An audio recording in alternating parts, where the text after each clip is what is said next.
Mukhang dahil daw dito ay makukulong agad-agad etong si Jinggoy Estrada.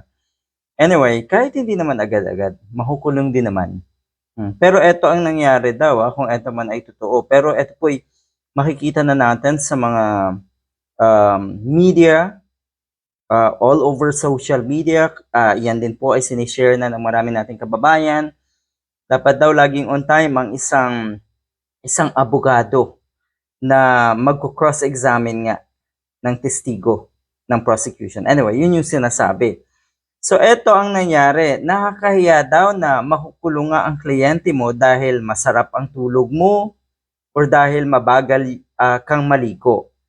Dito kasi sa update na ito daw na abogado ni Jinggoy Estrada ay na-late sa pagdinig sa Sandigan Bayan kaya hindi nakapag-cross-examine ng testigo ng prosecution.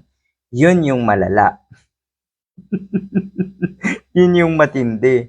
Sino kaya itong abogadong ito? Kasi ang kilala nating madalas ay abogado na itong mga nasa paligid ni Digong ay ang mga katulad ni Topacio na sinasabi nga ng mga netizens, ng mga kababayan natin na halos lahat ng kliyente ay ipinakukulong or nakukulong dahil siguro hindi di kalidad ang kanyang serbisyo. Laging paldo, syempre malaki ang bayad ng mga kliyente niya. Pero yun nga, kadalasan ay kulong ang inaabot ng kanyang mga kliyente. Dahil na rin siguro karamihan sa mga kliyente